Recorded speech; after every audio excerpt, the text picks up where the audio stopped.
Aku bilang kamu itu bodoh, tidak bodoh. Pintar, sangat pintar, luar biasa. Pintar untuk memelintir. Jadi orang sundal yang duluan ke surga itu orang sundal yang bagaimana, Jul? Kamu itu terlalu banyak menipu orang-orang Islam, menjelekkan ajaran Alkitab itu. Kamu pelintir itu. Ya. Jadi maksudnya bukan orang-orang sundal duluan ke surga sana yang tidak bertobat itu. Aduh, saya memang, kalau saya bukan Kristen, aduh, saya menangis kalau kamu berkhotbah seperti itu. Menangis saya, Jul. Kenapa Tuhan biarkan Jul ini hidup seperti itu? Pikir saya. Dia pintar, tapi memelintir. Saya salut dengan kamu itu, Jul. Iblis menggunakan kepintaranmu itu untuk memelintir ajaran Alkitab. Mana ada orang sundal masuk surga, Jul? Alkitab tidak membuat daftar dosa-dosa orang zaman dahulu kala itu sampai sekarang. Tidak ada daftarnya.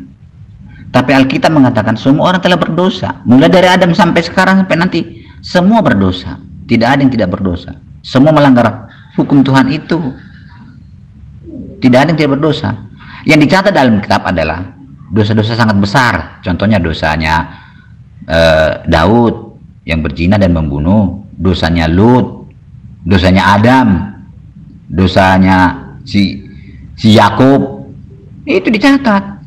Tapi bukan mengajarkan untuk memberitahukan bahwa kelakuan seperti itu tidak bagus, tidak boleh dikerjakan, itu melanggar hukum Tuhan. Itu maksudnya, bukan pengajarannya itu, Jul. Betul banget Pak Lamsen. Pak Juma itu dia cuma penyeleweng, dia pemanipulasi ayat ini.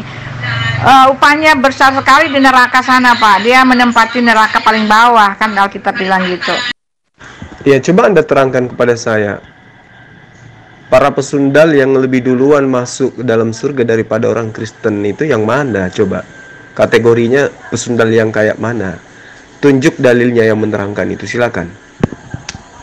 Emang apa sih keistimewaannya pesundal, Pak? Di sorganya orang Kristen itu orang nggak punya kelamin, nggak dipakai kelaminnya itu, Pak, buat gitu-gituan gitu loh, Pak. Jadi mau pesundal kek, mau apa kek, mau gay kek, kalau kata Yesus mereka percaya kepada Yesus, artinya mereka bertobat, ya mereka masuk sorga. Mereka nggak berkelamin, Pak, nggak dipakai, Pak. Beda dengan surganya Bapak.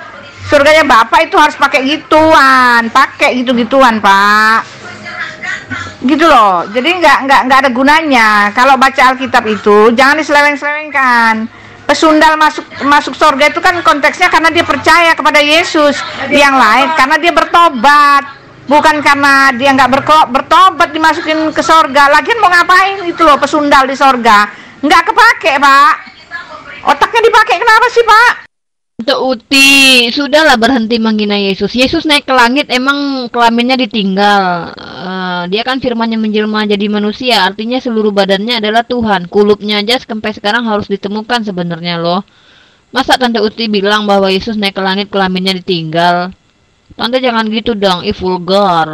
Bukan masalah seks itu sesuatu yang hina, bukan masalah itu, tapi pengajarannya sesat, ya memang sesat. Di sorga orang nggak kawin dan mengawinkan, bukan karena seks itu ini begitu, bukan karena saya paradigma begitu. Memang nggak ada yang begitu, memang nggak ada di sorga, nggak ada yang kayak gituan. Karena di sorga itu orang hidup dalam hal yang kekal, yang kudus, yang roh. Sorga itu di dunia roh, mana ada roh gitu-gituan? Coba cari di mana setan-setan begitu-gituan, kawin-kawinan gitu. Nggak ada, setan itu roh, nggak ada kayak setan kawin-kawinan.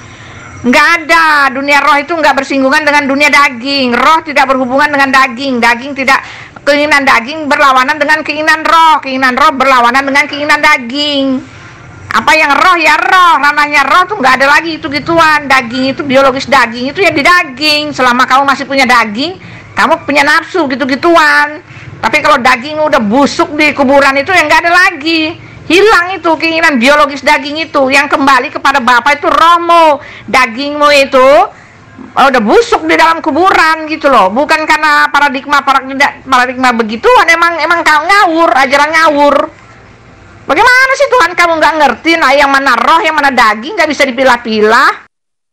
Tante Uti, apakah Yesus ketika naik ke langit itu sudah tidak punya kelamin, Tante Uti? Bukankah dia naik ke surga, Tante? Kenapa hanya Yesus satu-satunya yang boleh berkelamin kalau dia bawa kelaminnya? Kenapa orang lain ketika setelah meninggal kemudian bangkit lagi tidak memiliki kelamin? Dan dari mana Tante tahu kalau tidak memiliki kelamin lah orang-orang nanti setelah bangkit dari kematian? Tante kan belum pernah mati. Kalau Tante katakan perbuatan berhubungan badan itu adalah suatu kehinaan, artinya Tante lahir dari sebuah perbuatan menghinakan. Karena kan orang tua Tante harus berhubungan badan dulu baru lahir Tante. Jadi gimana ini ceritanya? Tante Uti, ketika Tante mengklaim bahwa nanti kalian umat Kristen itu dibangkitkan tanpa kelamin, pertanyaannya apakah Yesus ketika naik ke surga itu memiliki kelamin atau tidak gitu? Dari mana Tante Uti mengetahui hal ini? Karena Yesus saja memiliki nafsu makan nanti di surga. Itu ada ayatnya kan bahwa Yesus akan makan-makan bersama Ibrahim di kerajaan surga. Bagaimana mungkin Tante katakan bahwa Yesus tidak memiliki nafsu yang lain, sedangkan nafsu makan saja dia punya gitu. Nah ini adalah hal yang logis untuk dipertanyakan. Ya nggak ada lah. Adam dan Hawa itu ketika mereka belum berbuat dosa, mereka nggak sadar kalau mereka telanjang.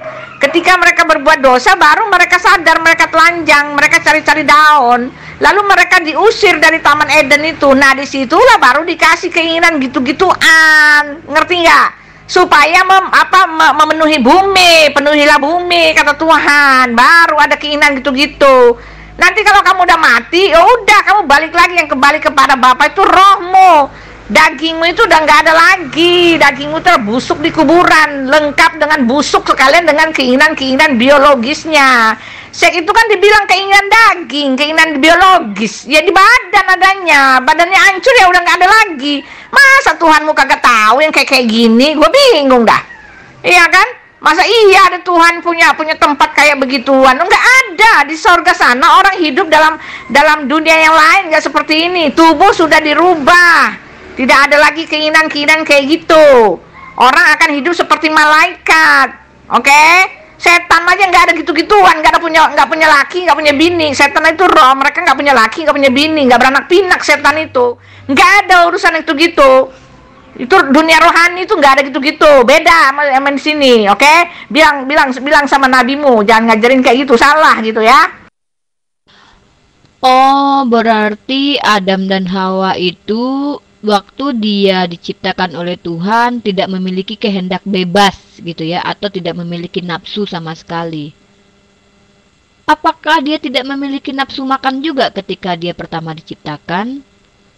Atau apakah dia tidak sadar kalau dia punya kelamin? Atau apakah dia tidak mengerti bahwa Hawa diciptakan untuknya adalah untuk menghasilkan anak-anak melalui persetubuhan? Karena tertulis di dalam kitab Anda bahwa Tuhan menciptakan manusia dengan berkata, beranak cuculah. Bagaimana mungkin Tuhan berkata kepada manusia beranak cuculah, sementara Adam kata Anda tidak mengerti bagaimana caranya gitu-gituan? Karena dengan cara gitu-gituanlah Adam dan Hawa mampu menghasilkan keturunan. Coba dijawab Tante Uti. Yesus naik ke langit memang kelaminnya tidak ditinggal, tetapi dia sudah diganti tubuh yang baru, oke?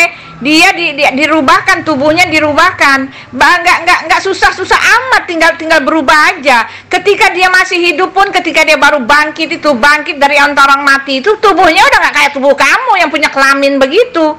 Ya, murid-muridnya di dalam tempat tertutup aja dia bisa masuk, jebret-jebret tanpa buka pintu. Iya, dia itu Tuhan, dia nggak kayak gituan. Lu gila aja deh, Tuhan suka ngelihat begituan. Ya ampun, pikiranmu kemana sih Riva? Ya, tubuhnya memang tubuh seperti yang lama, tetapi tidak dikuasai nafsu daging birahi. Kalau dia tidak hidup dalam darah dan daging. Dia tidak hidup dalam nafsu birahi. Kalau dia hidup dalam nafsu birahi, kalian bilang dia kawin lah, apalah, enggak. Ketika dia naik ke sorga memang tubuhnya itu. Bahkan Thomas ngelihat tubuhnya masih bolong. Tetapi dia naik ke sorga, mana ada daging bisa naik ke sorga sih? Iya kan, tubuhnya memang sama seperti manusia, tetapi esensinya bukan manusia.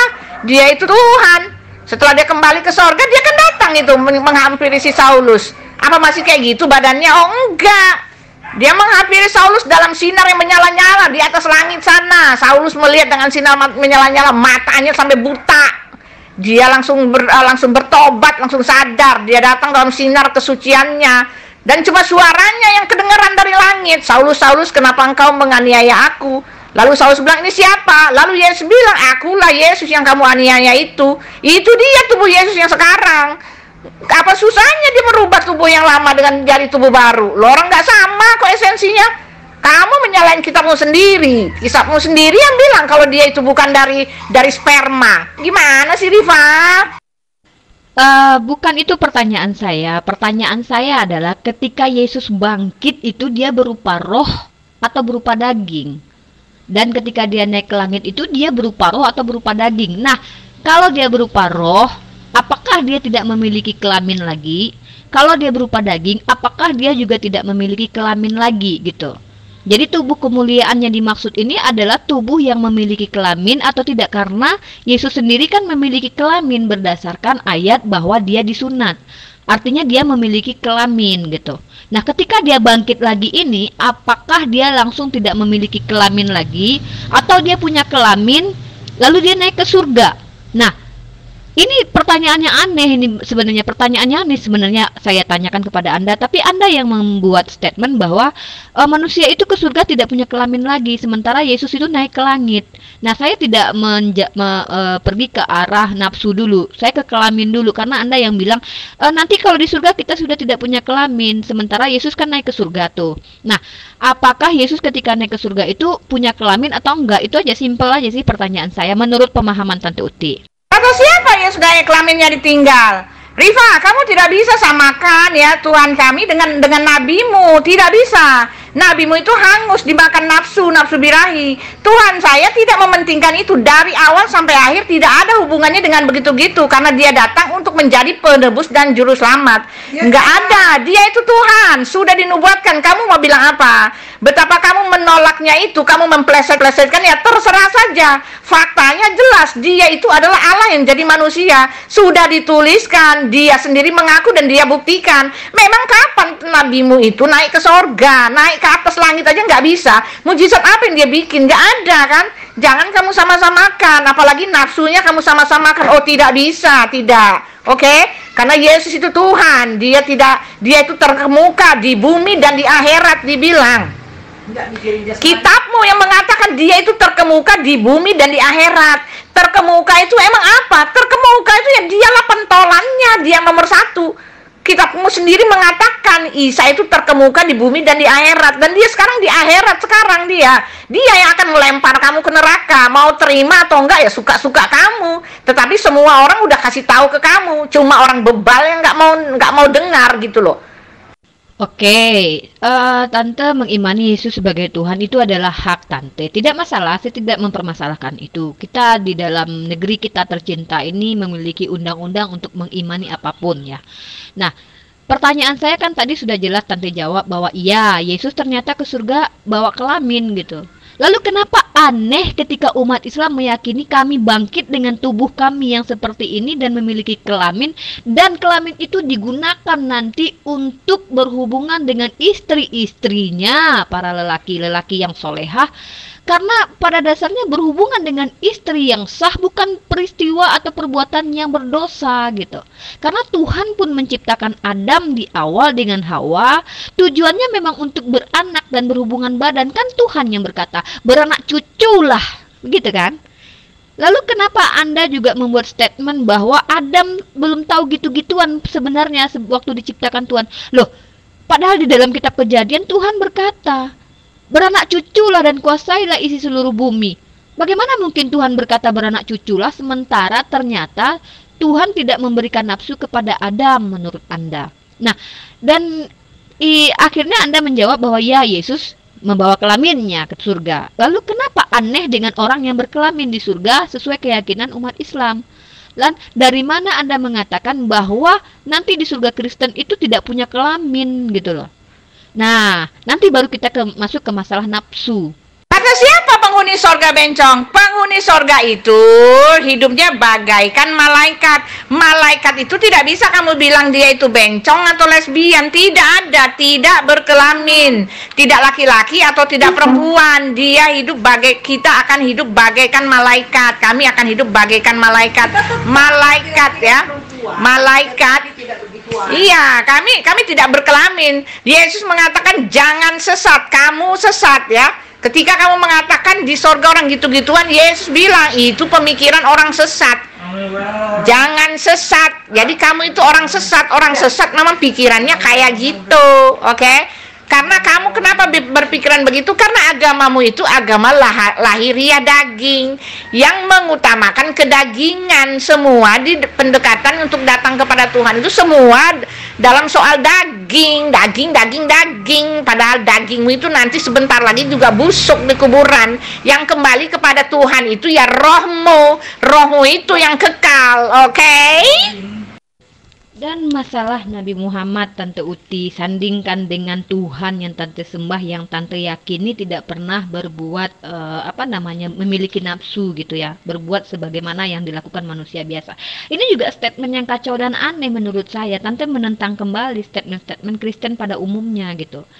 Padahal jelas-jelas dinyatakan bahwa Yesus itu kata kalian adalah 100% manusia dan 100% Tuhan. Bagaimana mungkin ketika Tante mengimani bahwa Yesus adalah 100% manusia, tidak memiliki nafsu sebagaimana layaknya manusia biasa. Sedangkan dia saja memiliki rasa takut, dia memiliki rasa amarah, dia takut ketika hendak disalib, dia marah ketika pohon ara tidak berbuah padahal memang belum musimnya. Nah, perkara dia menikah atau tidak sudah ada penyelidikan oleh ahli-ahli seperti Barbara Tering yang bisa membuktikan bahwa Yesus itu pernah menikah. Tapi saya tidak akan membahas itu. Yang saya bahas adalah minimnya pengetahuan tentang Yesus ini yang ada di dalam kitab orang Kristen. Karena hanya diketahui 3,5 tahun kehidupan Yesus. Dan sebelumnya Yesus tidak diketahui di mana, apa saja pekerjaannya. Jadi wajar kalian tidak mengetahui apa-apa saja yang terjadi kepada Yesus gitu. Bahkan kalian tidak tahu bahwa Yesus menikah atau tidak.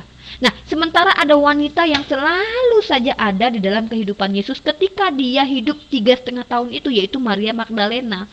Maria Magdalena yang mengusap kaki Yesus dan mencium kaki Yesus adalah seorang wanita. Lalu Tante katakan Yesus tidak punya nafsu kemanusiaan, sementara kalian percaya bahwa dia 100% manusia. Kalau 100% manusia, Tante, apapun yang terjadi kepada manusia harusnya juga dialami Yesus. Kalau Tante bilang dia tidak punya nafsu birahi, artinya itu tidak 100% manusia, tapi 99 atau 80% manusia. Tapi kalian kan mengimani bahwa dia 100% manusia. Kalau 1% manusia ya berarti ya dia sama seperti manusia biasa, ngupil, minum kopi, baca koran, nonton TV, gitu loh. Karena kan 100% manusia, memiliki rasa cinta dan kasih sayang. Masih punya kelamin. Yang bilang nggak punya kelamin, dia masih naik dalam tubuhnya seperti yang lama, tetapi hakikatnya beda, esensinya beda. Cuma sama seperti tubuh laki-laki, tetapi jangan kamu kira tubuh laki-laki yang begitu-gituan. Nggak ada kawin-kawinan di sana, nggak ada nafsu-nafsuan gitu loh. Nggak penting buat gitu-gituan gitu loh. Ngerti nggak? Ngerti nggak? Bagaimana sih kamu memikirkan ada Tuhan yang seperti Tuhanmu itu? Bagaimana sih Tuhan kok seperti itu? Nggak tahu mana yang roh, mana yang daging, mana yang... Ya, keinginan daging berlawanan dengan keinginan roh. Alkitab kami mengatakan begitu. Keinginan roh berlawanan dengan keinginan daging. Kalau keinginan daging di situ ada percabulan, ada segala macam. Keinginan roh adalah memuliakan Tuhan. Beda ketika orang sudah masuk ke sorga itu udah nggak ada lagi keinginan daging gitu.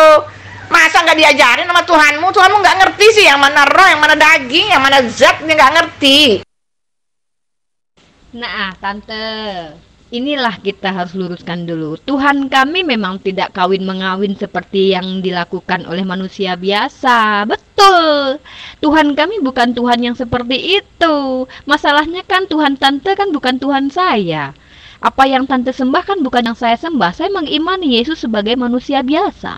Karena pada dasarnya kalian juga menganggap begitu kok. Buktinya kalian percaya bahwa dia 100% manusia. Ketika dia ketakutan, kalian percaya bahwa dia melakukan perbuatan kemanusiaannya.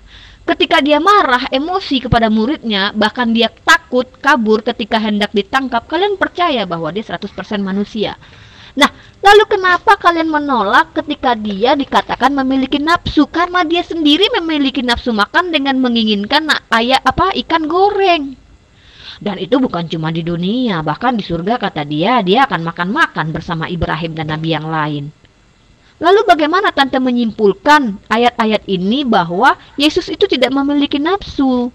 Hanya karena tidak terdeteksi kehidupannya selama dia hidup mulai dari dia kecil hingga ke umur 30 tahun. Kan yang kalian ketahui hanya umurnya di 30 tahun ke atas. Apa yang dia lakukan sebelumnya kan kalian tidak paham. Sementara itu, para ahli-ahli di luar sana sudah menyelidiki pernikahan Yesus dengan Maria Magdalena walaupun kalian tolak. Ya tidak masalah sih. Hanya saja itu harus jadi perbandingan juga buat kalian, Tante.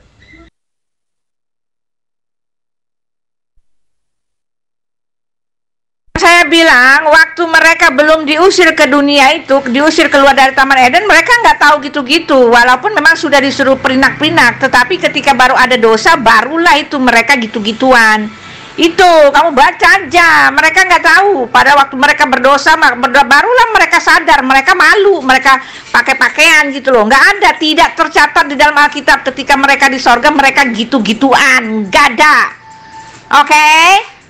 Penuhilah anak cucumu di bumi, beranak cuculah, penuhi di bumi ini. Lah, kamu udah lewat dari bumi, ketika kamu koit itu kamu meninggalkan bumi. Lain lagi tuh ranahnya, Marifa, cetar membahana.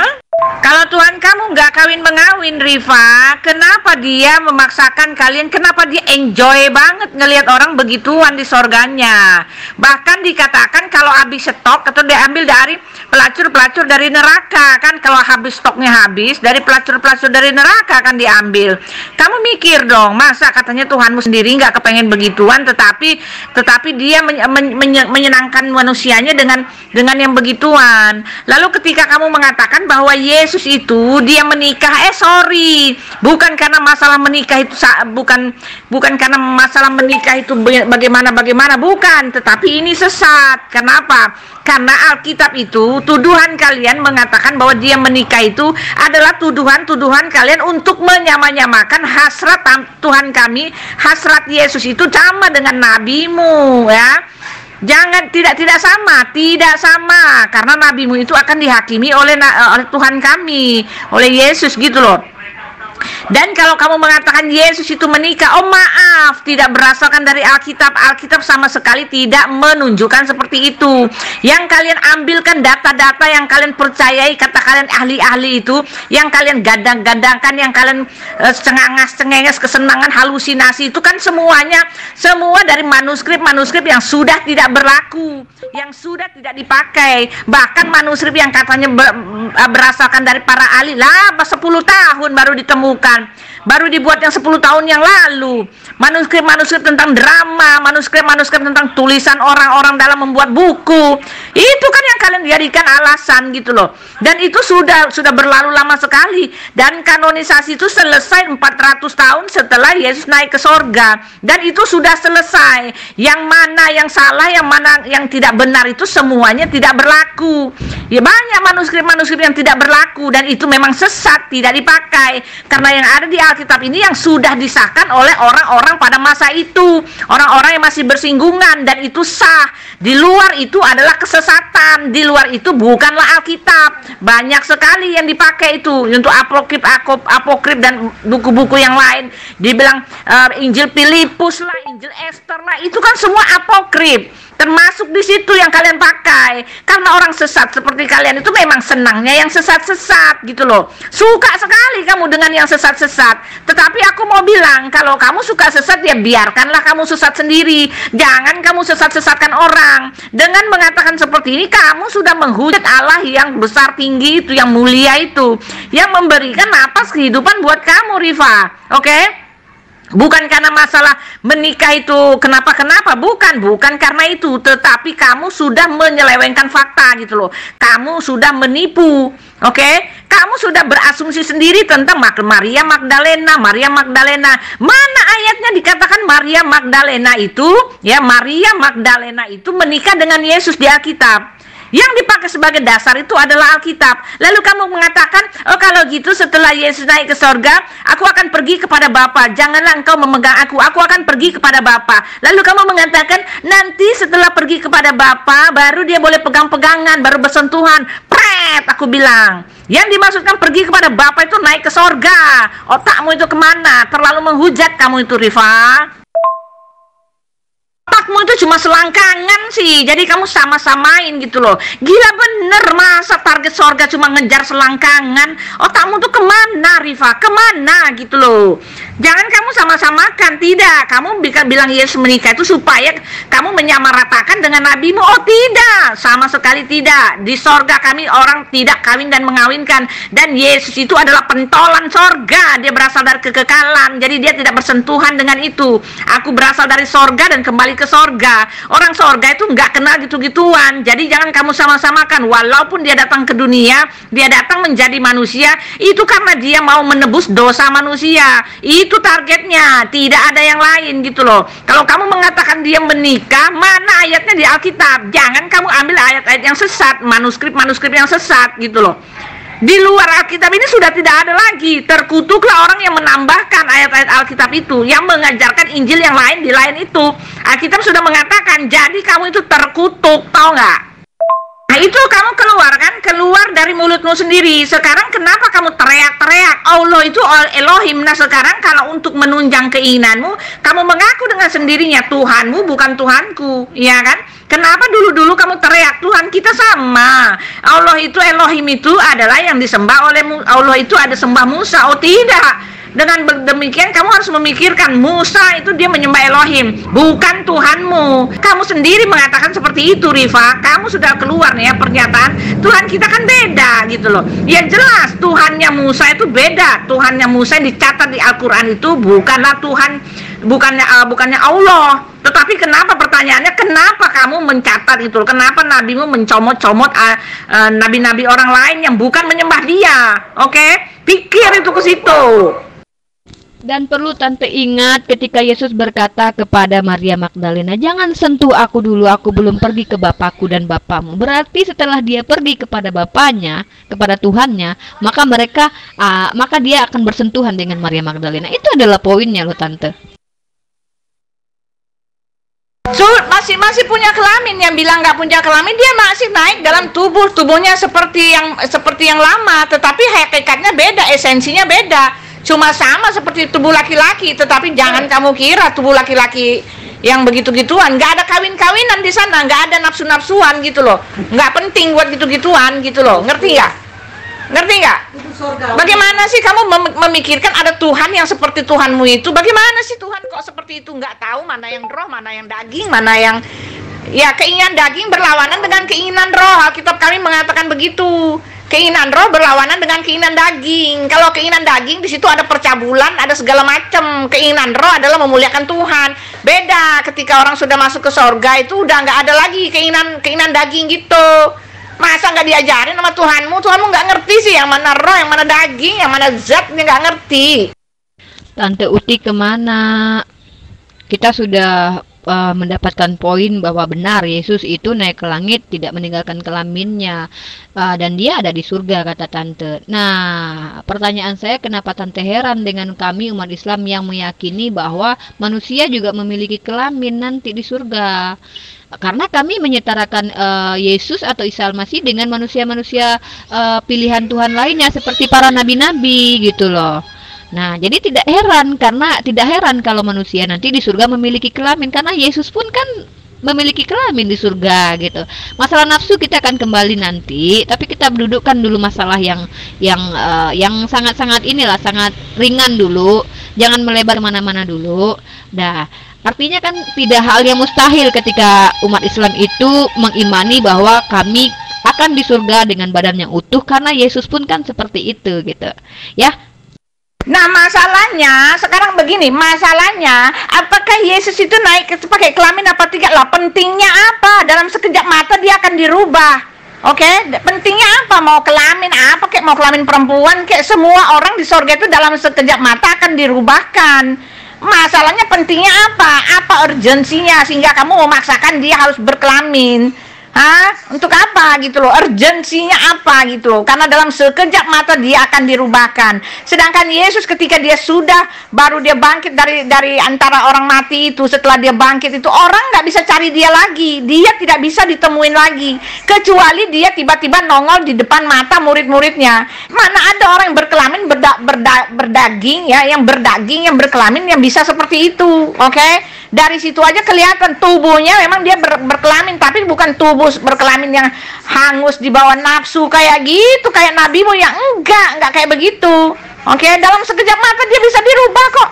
Untuk apa kamu maksain gitu loh? Mau perempuan yang naik, aku juga akan naik nanti ya. Naik nanti, kalau aku sih enggak, aku mati kan.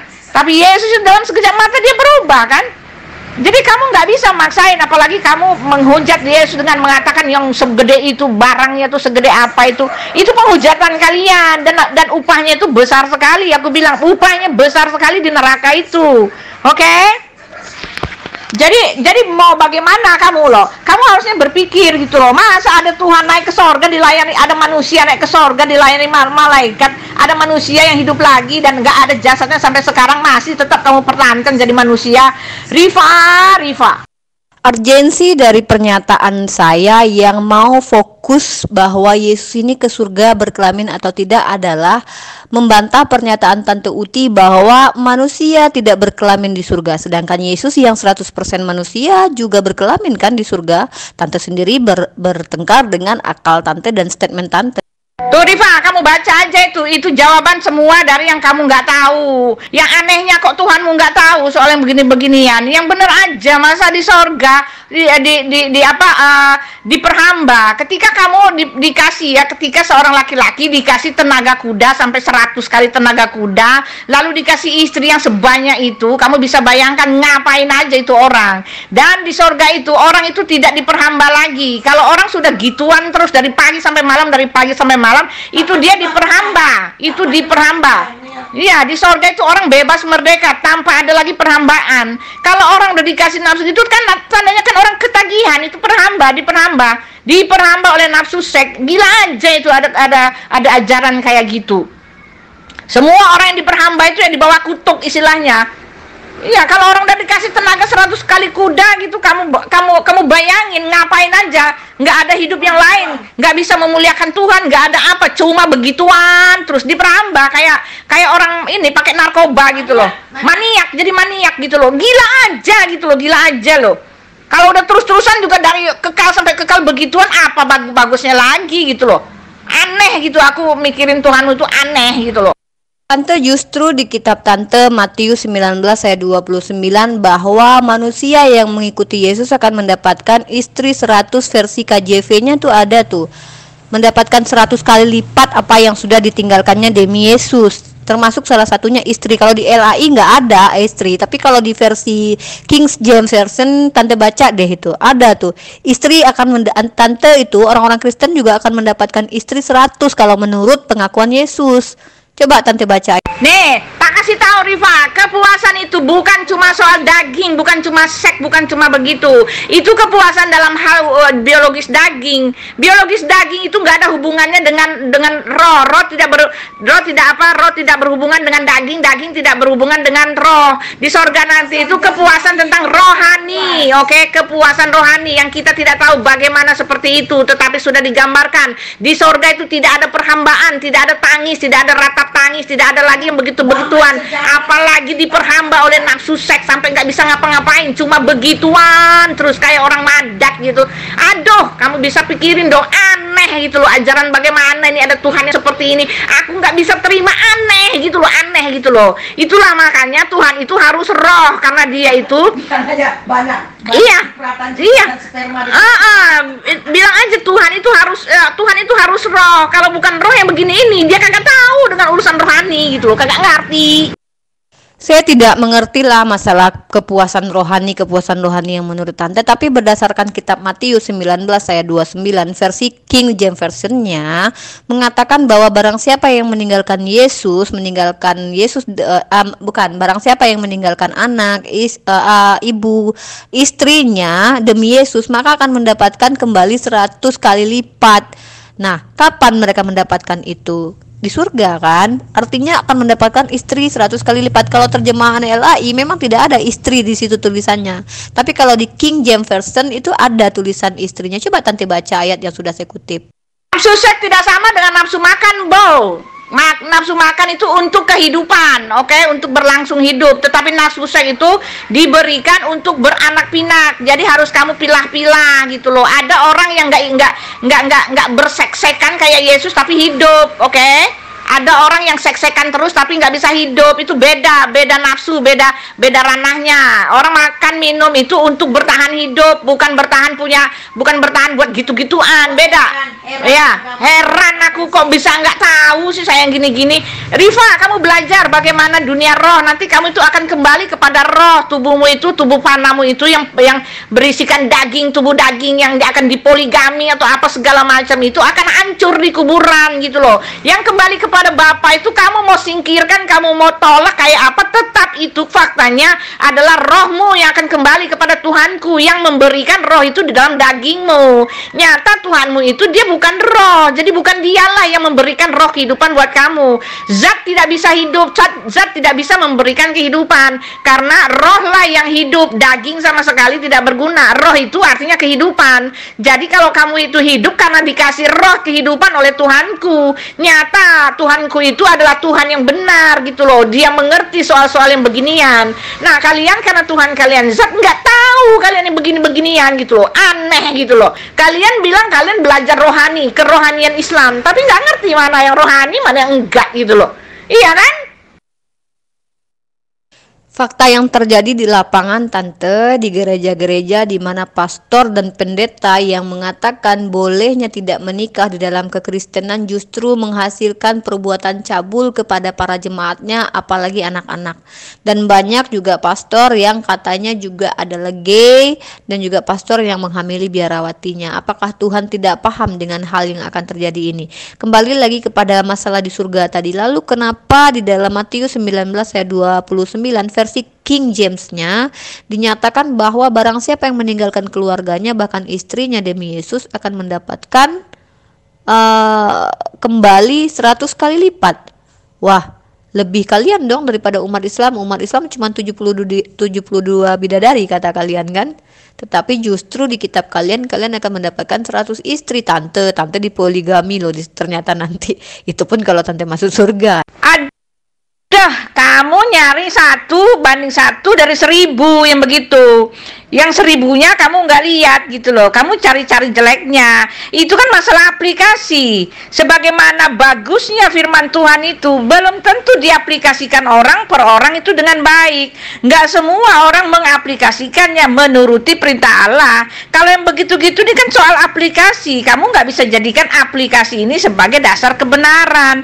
Aplikasi ini oleh penerapan orang masing-masing. Di kitabmu bilang jangan mencuri, tapi banyak itu yang masuk penjara orang-orang muslim yang mencuri. Karena apa ya? Karena aplikasi masih mereka nggak pakai itu ayat yang di dalam kitabmu yang jangan mencuri gitu loh. Ini mah bicara tentang aplikasi. Walaupun pendeta kalau dia nggak mengaplikasikan firman Tuhan itu, jabatan pendeta ya itu kan tergantung ajaran bagaimana mereka mengaplikasikan gitu. Dan itu juga cuma 1 dibanding 1000. Semua pendeta bagus-bagus kok masuk surga semua. Yang kayak gitu kan cuma pengecualian. Mana bisa kamu jadikan itu dasar untuk nyala-nyalain? Ya nggak bisa. Kalau soal iya, kalau orang mah jangan jadikan dalil itu mah. Itu mah bukan akademis yang begitu. Kamu juga dilarang misalnya dilarang berbohong. Ya kamu juga sering berbohong. Kita mau bilang jangan bohong, ya kamu juga sering kan. Nggak bisa dijadikan alasan itu loh, Rifa. Saya bilang waktu mereka belum diusir ke dunia itu, diusir keluar dari Taman Eden, mereka nggak tahu gitu-gitu. Walaupun memang sudah disuruh perinak-perinak, tetapi ketika baru ada dosa, barulah itu mereka gitu-gituan. Itu kamu baca aja. Mereka nggak tahu. Pada waktu mereka berdosa, barulah mereka sadar. Mereka malu. Mereka pakai pakaian gitu loh. Nggak ada, tidak tercatat di dalam Alkitab ketika mereka di sorga mereka gitu-gituan. Nggak ada. Oke? Penuhilah anak cucumu di bumi, beranak cuculah, penuhi di bumi ini. Lah, kamu udah lewat dari bumi, ketika kamu koit itu kamu meninggalkan bumi. Lain lagi tuh ranahnya, Marifa, cetar membahana. Ya memang beranak cuculah di bumi, kan dibilang beranak cuculah di bumi, bukannya di sorga. Sudah selesai urusannya beranak cuculah di bumi. Itu kamu sendiri baca di bumi yang begitu-begituan. Makanya aneh bin ajaib gitu loh. Jumpalitan aneh bin ajaib, ajaib bin aneh. Masa di sorga masih kayak gituan? Sudah dibilang kamu sendiri ngomong beranak cuculah di bumi, penuhilah bumi. Nah, ketika kamu sudah meninggalkan bumi, badanmu sudah hancur ya, tinggal urusanmu. Tinggal urusanmu dengan urusan kekekalan. Kamu siap nggak di situ? Sudahkah rohmu itu diperbaharui oleh darah Yesus? Kalau tidak ada materai darah Yesus lah, kamu dilempar ke neraka gitu loh. Kamu belum dimateraikan gitu loh. Itu sudah kamu baca sendiri. Penuhilah beranak cuculah di bumi. Di bumi ini adanya. Masa Tuhan nggak tahu? Masa di bumi masih dibawa-bawa ke sorga? Dan Tuhannya juga senang ngeliat begitu-begituan. Orang diperhamba dosa gitu, diperhamba nafsu. Itu kan diperhamba nafsu itu. Masa perhambaan masih ada di sorga? Gimana sih, Dek? Aduh.